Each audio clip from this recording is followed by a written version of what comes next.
Halo pemirsa GPR TV, dari Sabang sampai Merauke, dari Miangas hingga Pulau Rote. Bertemu lagi bersama saya Mona Azarinisa dalam program Kominfo Newsroom.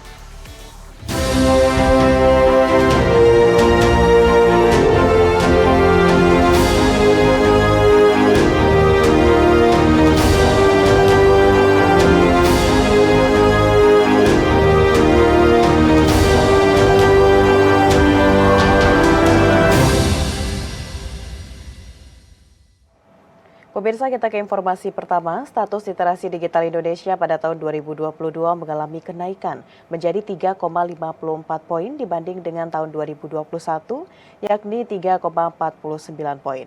Direktur Jenderal Aplikasi Informatika Kementerian Kominfo Samuel Abrijani Pangharapan berharap indeks literasi nasional bisa menyentuh angka 4 dengan memfasilitasi gerakan nasional literasi digital di berbagai daerah di Indonesia.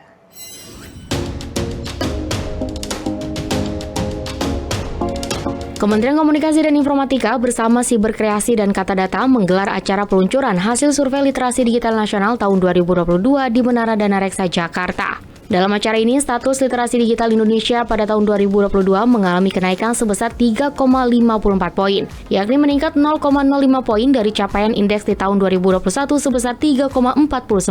Pengukuran indeks literasi digital nasional tahun 2022 ini mengacu pada 4 pilar literasi digital, yakni kecakapan digital, etika digital, keamanan digital, dan budaya digital. Pilar budaya digital memiliki skor tertinggi yakni 3,84 poin, diikuti oleh etika digital sebesar 3,68 poin, kecakapan digital 3,52 poin, dan keamanan digital 3,12 poin.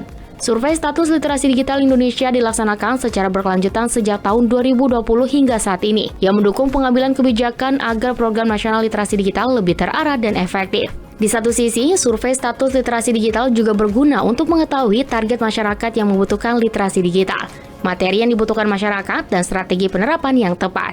Direktur Jenderal Aplikasi dan Informatika Kemenkominfo Samuel Abrijani Pangharapan mengaku bersyukur dengan capaian tersebut. Namun, ia berharap ke depan indeks literasi nasional bisa menyentuh angka 4 dengan memastikan gerakan nasional literasi digital di berbagai daerah di Indonesia. Dan semoga kita dengan apa yang kita lakukan tentang literasi digital, gerakan nasional literasi digital ini tetap berlanjut dan punya impact pada masyarakat, dan tingkat literasi digital masyarakat itu meningkat, dan itu harapannya, dan nanti masalahnya akan juga otomatis akan menurun. Di kesempatan yang sama, Direktur Pemberdayaan Informatika Kemenkominfo Bonifasius Wahyu Pujanto menambahkan, pemerintah menargetkan 50 juta masyarakat Indonesia memiliki literasi digital sampai pada tahun 2024, di mana menurutnya dengan kolaborasi seluruh pihak dapat akan membawa perubahan yang signifikan terhadap berbagai perilaku masyarakat pengguna ruang digital. Dan ini terus terang harus berkolaborasi dengan seluruh pihak, kementerian, lembaga, komunitas, dengan siberkreasi dan lain sebagainya. Nah, yang tidak kalah penting, kita harus mengukur setiap tahun agar kita tahu mana the weakness point, sehingga kita harus melakukan effort lebih untuk tahun ke depannya. Kementerian Komunikasi dan Informatika kembali membuka pelatihan profesional Academy Batch 1 di tahun 2023 dalam program Digital Talent Scholarship. Ketua Tim Kerja Profesional Academy Balitbang SDM Kominfo, Padar Agung Nugroho menyatakan, pelatihan tersebut menargetkan 8.000 peserta yang mempunyai pengalaman kerja di semua sektor.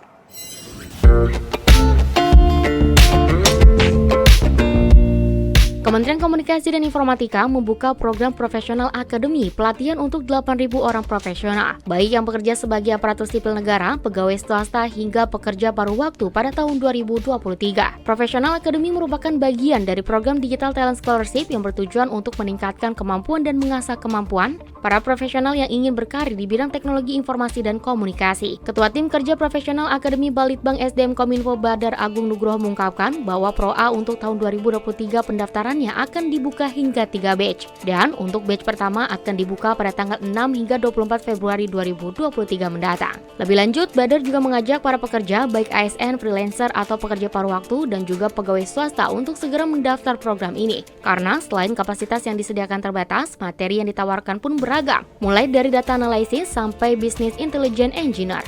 Kami dari Professional Academy ingin mengajak para pekerja Indonesia, baik itu karyawan swasta, ASN, freelancer, atau yang teman-teman yang pernah bekerja untuk mengikuti pelatihan di Professional Academy Digital Talent Scholarship untuk meningkatkan kemampuan skill di bidang teknologi informasi dan komunikasi. Pemirsa, jumlah warga yang mengakses siaran televisi digital di 11 kota besar disebut meningkat. Nielsen mencatat penetrasi pemirsa TV digital naik dari 73% per tanggal 1 Januari 2023 ke 81% pada tanggal 1 Februari 2023.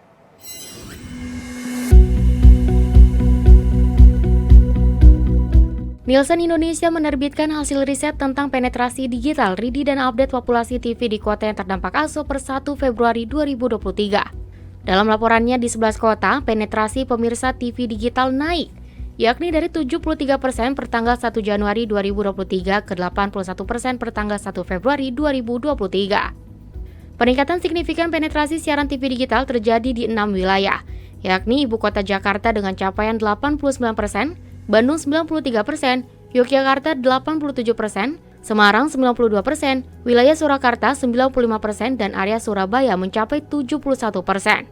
Dengan adanya peningkatan yang signifikan pada penetrasi digital di 6 kota yang sudah terdampak ASO tersebut, maka komposisi pemirsa TV berdasarkan socio-economic class mulai seimbang, yakni mendekati kurva normal di mana pertumbuhan DTT atau digital berasal dari kelas menengah.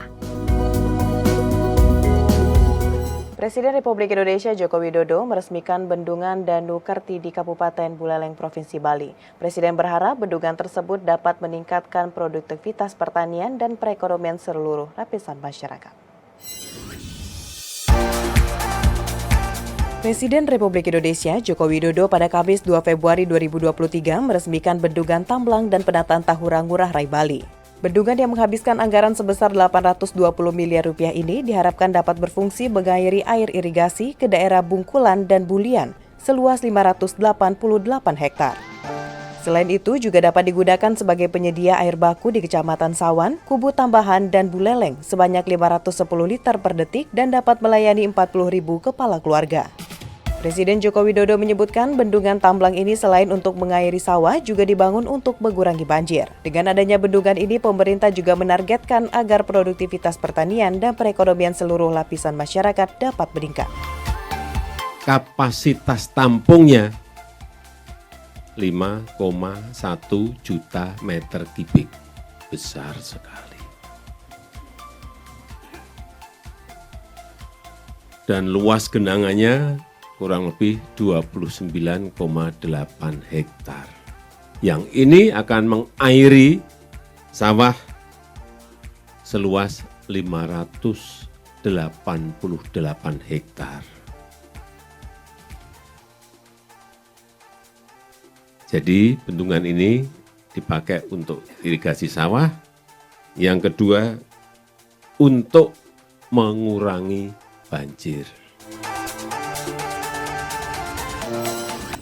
Pemirsa, usai jeda pariwara, kami akan kembali dengan berbagai informasi lainnya. Tetaplah bersama Kominfo Newsroom.